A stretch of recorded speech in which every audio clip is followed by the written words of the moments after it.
तो आइए मॉडल की तरफ कि मॉडल होता क्या है। एक आपका मॉडल आपको ये है और एक मॉडल आपका ये है। इन दोनों में डिफरेंस क्या है? तो अगर ये मॉडल है ना तो इसका मतलब होता है नमूना।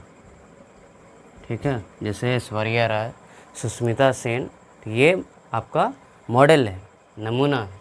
और इस मॉडल का मतलब क्या है? ये मॉडल का जो ओरिजिन जो हुआ है वो किससे हुआ है? मूड से हुआ। मूड, मूड कहने का मतलब क्या है? सेंस, है ना।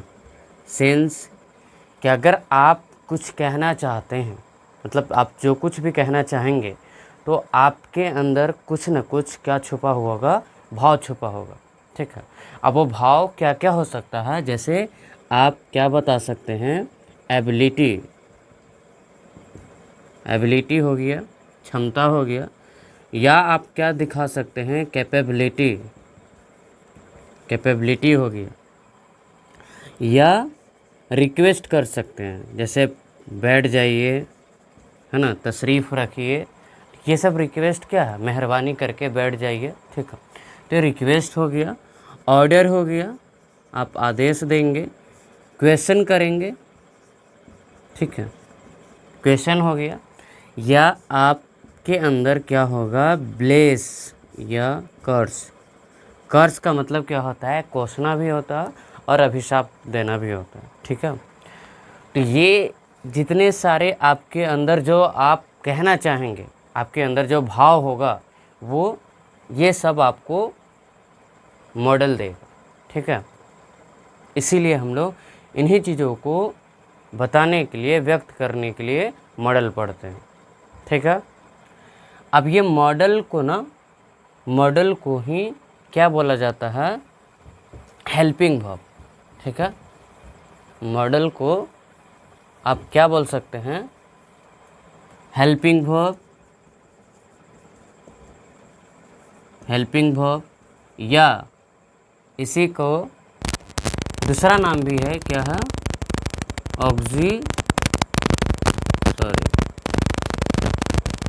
Auxiliary verb.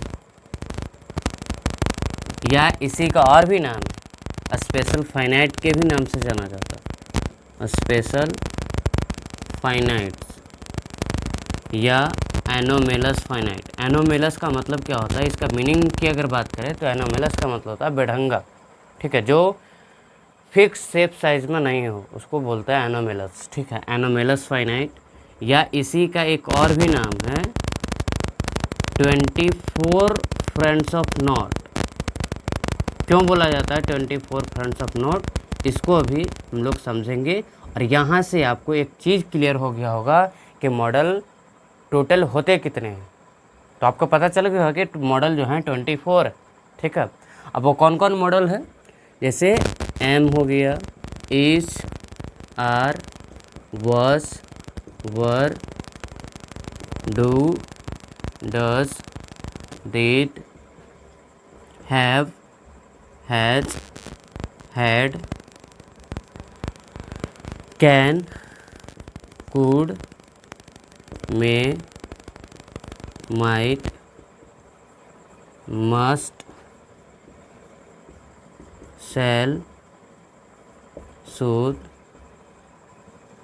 will, would,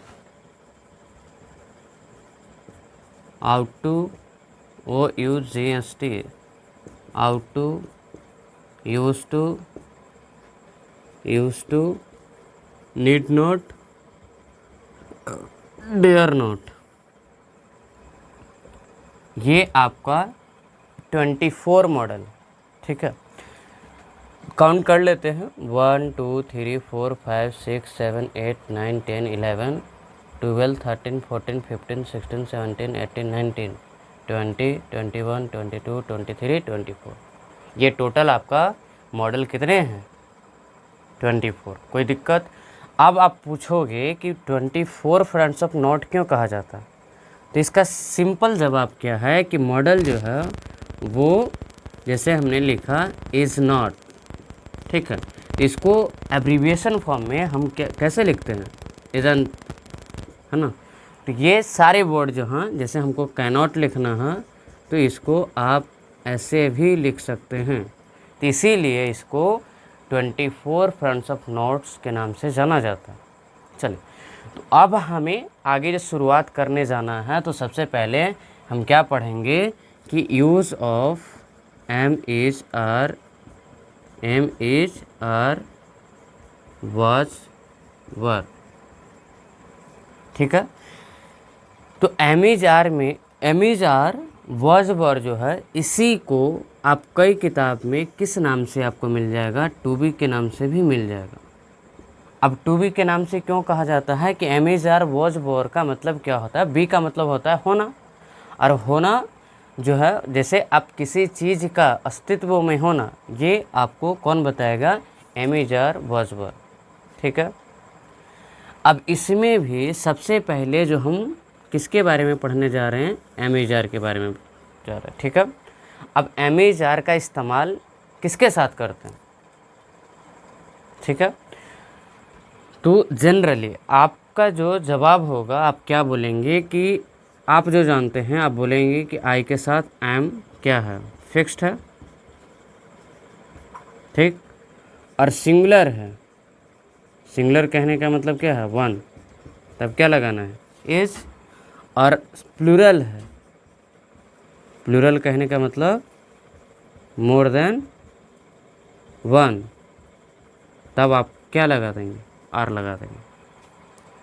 और टाइम की अगर बात करें तो टाइम कौन सा होगा, प्रेजेंट का होगा।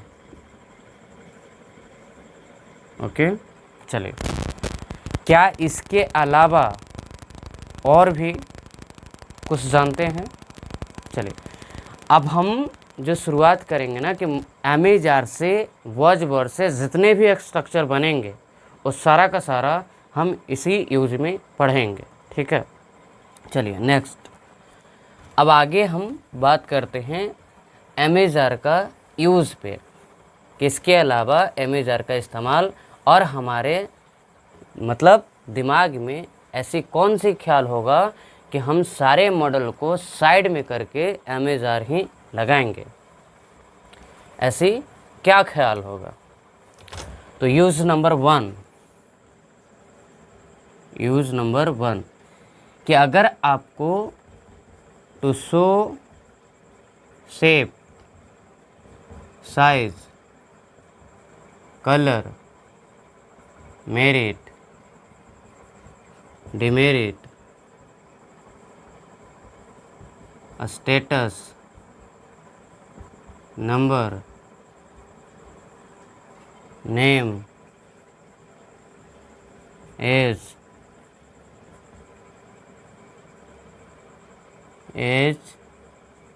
क्वांटिटी, जॉब और प्रोफेशन, कंडीशन, एटसेट्रा।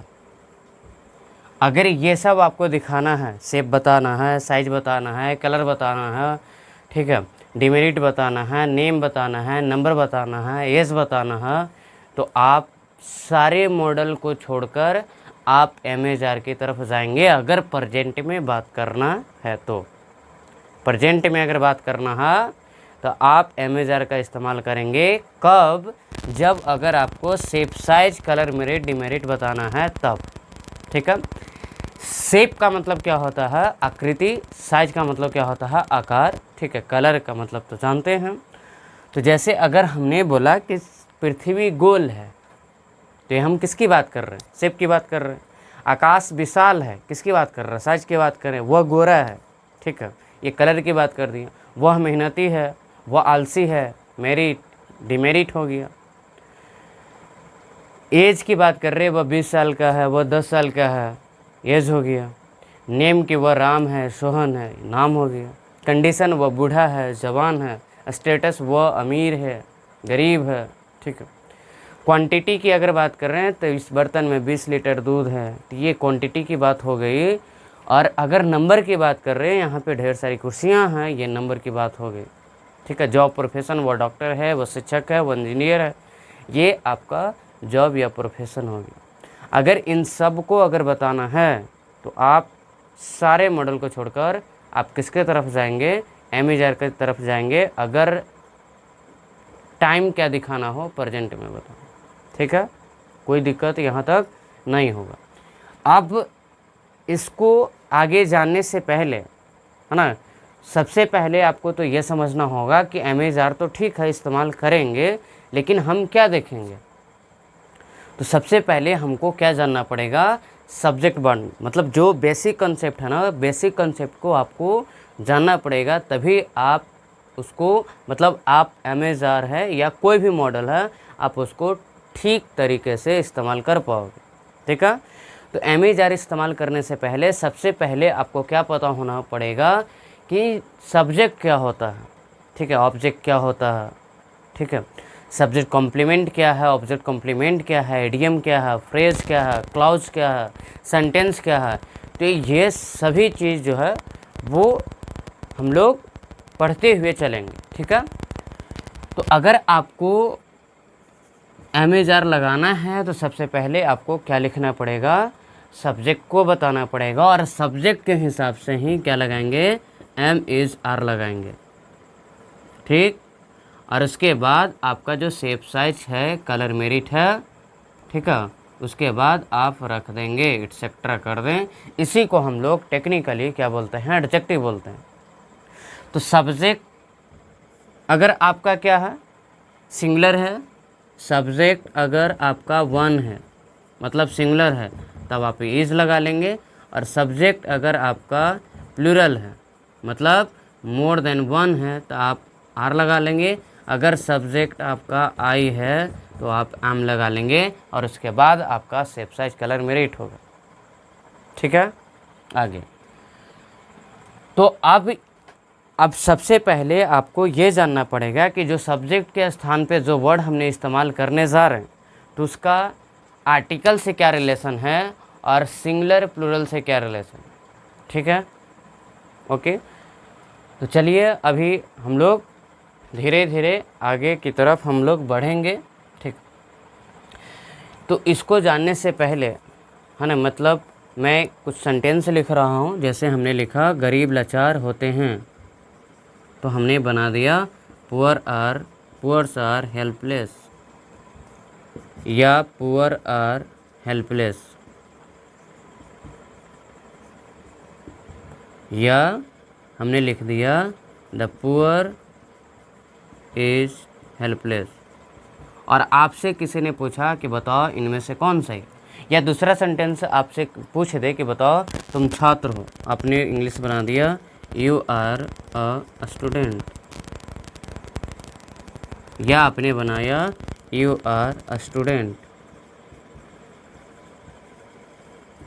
तो आप क्या बताएंगे।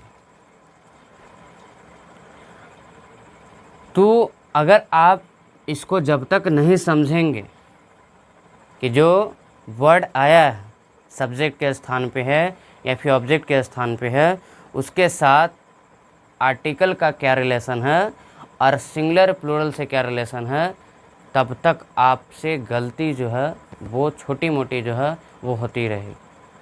ठीक है, और ये छोटी मोटी गलती नहीं है, बहुत बड़ा गलती। ठीक,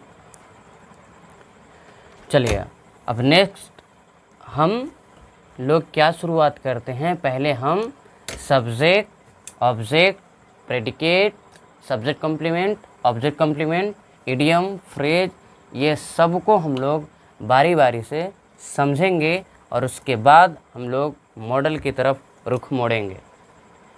तो चलिए, सब्जेक्ट क्या होता है, सब्जेक्ट कहते किसको हैं।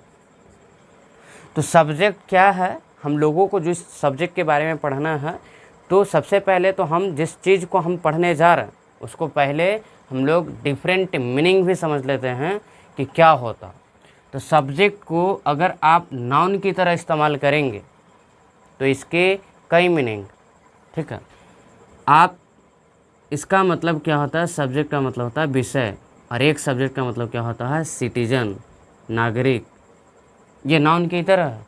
अगर आपसे किसी ने कह दे कि आई एम इंडियन सब्जेक्ट, तो इसका मतलब ये नहीं है कि मैं भारतीय विषय हूँ, मैं भारतीय नागरिक हूँ।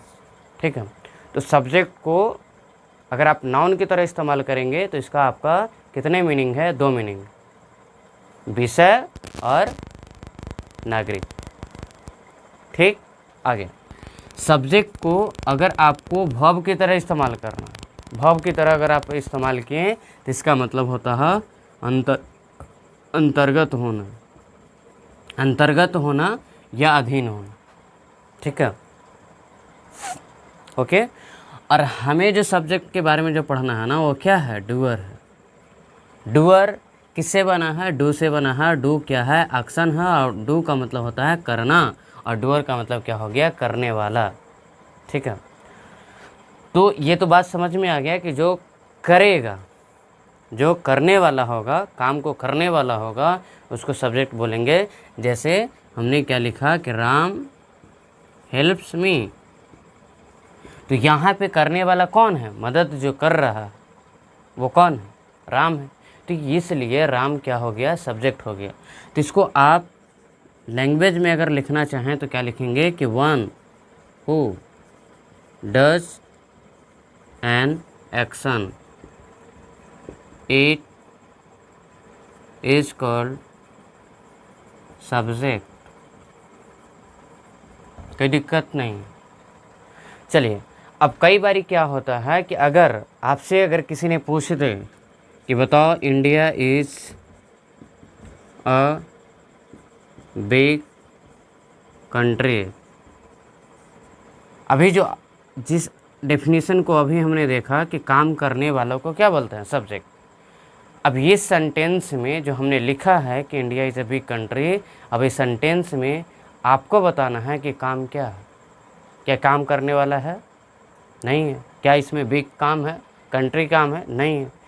तब दूसरा डेफिनेशन जो है ना वो क्या है, तब हमारे पास या और करके लिख लें कि द पर्सन और थिंग, द पर्सन और थिंग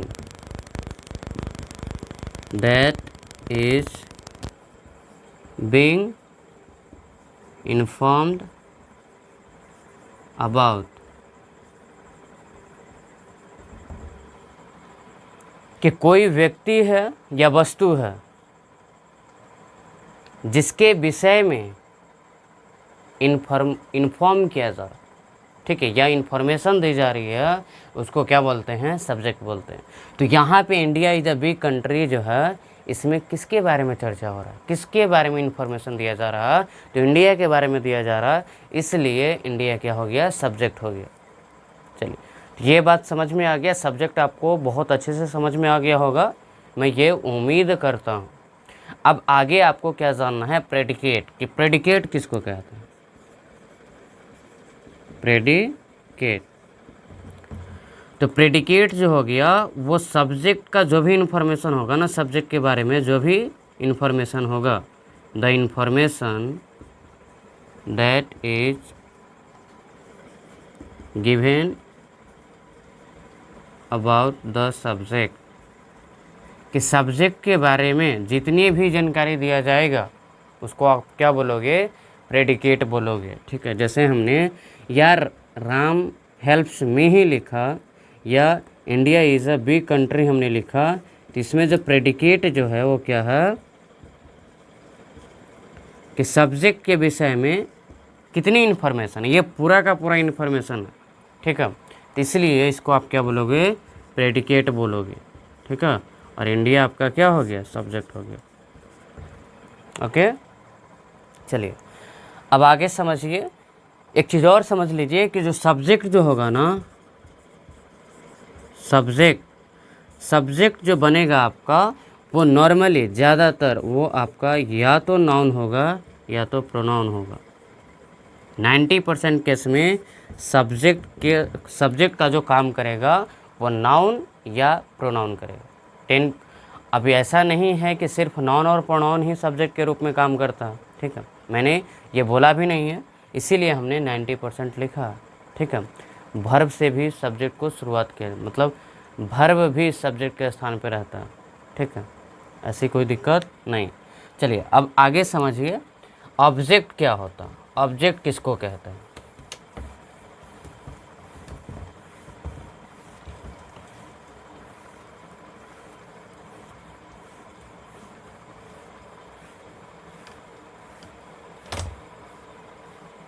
चलिए ऑब्जेक्ट के बारे में समझिए कि अब मतलब हर चीज़ में वैसे ही चलेंगे जैसे हम लोग मतलब इसके पहले जो हमने देखा।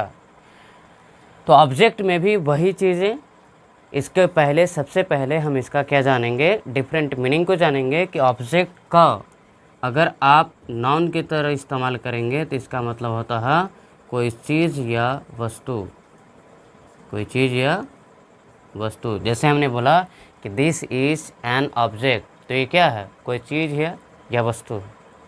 तो ये किसी वस्तु का, ये कोई वस्तु है, इसलिए आप इसको क्या बोलें, ऑब्जेक्ट बोलें।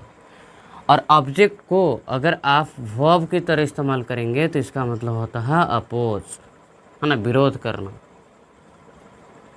विरोध करना। या आप मूवी वूवी अगर देखे होंगे तो उसमें क्या बोलता है, एक वकील दूसरे वकील के लिए क्या इस्तेमाल करता है, वर्ड ऑब्जेक्शन माय लॉ बोलता है, या आई ऑब्जेक्ट यू, है ना, कि मैं तुम्हारा विरोध करता हूँ, ठीक है। और एक ऑब्जेक्ट जो है अपन क्या है, सफरर है। सफरर कहने का मतलब क्या है कि जो झेलने वाला, ठीक है, जो ग्रसित होता है उसको आप सब्जेक्ट बोलो। इसको अगर आप लैंग्वेज में अगर लिख देना चाहें तो क्या लिखेंगे कि which is affected by the action, यानी कि काम से जो प्रभावित होगा उसको आप क्या बोलोगे, ऑब्जेक्ट बोलोगे, ठीक है। जैसे हमने लिखा कि राम ईट्स अ मैंगो, तो काम से प्रभावित कौन हुआ, राम हुआ है या मैंगो हुआ, तो मैंगो हुआ। मतलब अस्तित्व जो है किसका समाप्त हो जाएगा, राम का हो जाएगा कि आम का हो जाएगा, आम का होगा, ठीक है। जैसे एक्शन चालू होगा, ठीक है, राम आम खाएगा तो क्या हो जाएगा, मैंगो ख़त्म हो जाएगा, मैंगो ख़त्म हो जाना है। चलिए अब जो ऑब्जेक्ट है ना, वो ऑब्जेक्ट जो है वो क्या होगा कि आपका लिविंग भी होगा, लिविंग थिंग, मतलब डबल ऑब्जेक्ट होगा, लिविंग थिंग होगा और नॉन लिविंग थिंग भी होगा, नॉन लिविंग थिंग, ठीक है। तो जो लिविंग थिंग है,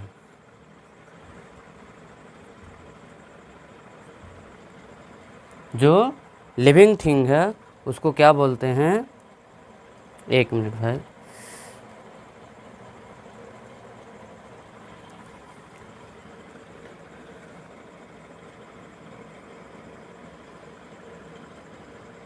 देखिए लिविंग थिंग जो है उसको बोलते हैं इनडायरेक्ट ऑब्जेक्ट, और नॉन लिविंग थिंग जो है उसको क्या बोलते हैं, डायरेक्ट ऑब्जेक्ट। मतलब उल्टा है, ठीक है, नॉन लिविंग है तो डायरेक्ट, और लिविंग है उसको इनडायरेक्ट ऑब्जेक्ट बोलेंगे। यहाँ तक कोई दिक्कत नहीं। अब जैसे सपोज कर लीजिए कि जो अब इसका जो स्ट्रक्चर है, ऑर्डर जो है लिखने का, डबल ऑब्जेक्ट का जो ऑर्डर जो है वो कैसे है कि पहले सब्जेक्ट, ठीक है, और उसके बाद क्या आना है, वर्ब आना है, और उसके बाद क्या होगा, पहले लिविंग होगा, ठीक है, और उसके बाद नॉन लिविंग होगा। नॉन लिविंग कहने का मतलब क्या है, डायरेक्ट ऑब्जेक्ट बाद में और इनडायरेक्ट ऑब्जेक्ट पहले। जैसे हमने लिखा कि my father gave me a car, तो क्या है, इनडायरेक्ट ऑब्जेक्ट पहले है और नॉन लिविंग या डायरेक्ट ऑब्जेक्ट बाद में। लेकिन अगर आपको इस ऑर्डर को चेंज करना तो ये आपका क्रम जो है सही है, लेकिन आपका अगर आपको नॉन लिविंग को अगर आपको पहले रखना है तब आपको क्या करना पड़ेगा, तो ऑर्डर चेंज करना पड़ेगा, ठीक है।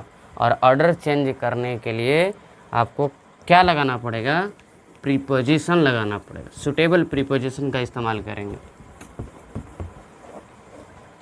सूटेबल प्रीपोजिशन का इस्तेमाल करेंगे। क्या हमने लिखा, ऑर्डर चेंज। अगर ऑर्डर आपको चेंज करना है कि नहीं, हमको नॉन लिविंग को पहले रखना है और लिविंग को बाद में रखना है, तो उसके लिए आपको क्या करना पड़ेगा, सब्जेक्ट और वर्ब और उसके बाद नॉन लिविंग पहले। नॉन लिविंग पहले कहने का मतलब क्या है, जो डायरेक्ट ऑब्जेक्ट है डी ओ का मतलब समझ में आ जाएगा, डी ओ। और उसके बाद आपको क्या लगाना पड़ेगा, सूटेबल प्रीपोजिशन, है ना। ये आपको जो जिसके साथ जिस वर्ड के साथ प्रीपोजिशन जो लगता है वो आपको याद करना पड़ेगा। मतलब फिक्स्ड प्रीपोजिशन है, कुछ ऐसे वर्ड्स हैं जिसके साथ वो प्रीपोजिशन लगता है। तो सूटेबल प्रीपोजिशन और उसके बाद आपका क्या हो जाएगा, लिविंग थिंग, ठीक है। कहने का मतलब क्या है, इनडायरेक्ट ऑब्जेक्ट, ठीक हो गया। जैसे हमको यही चीज़ अगर आपको लिखना होगा कि my father gave a car, और ऐसे आपने लिख दिया तो क्या हो गया, गलत हो गया।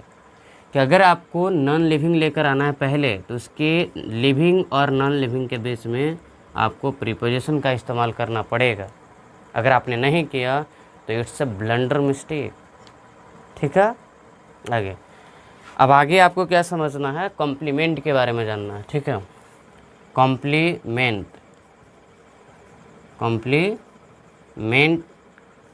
के पहले मीनिंग में, स्पेलिंग में आप देख लीजिए।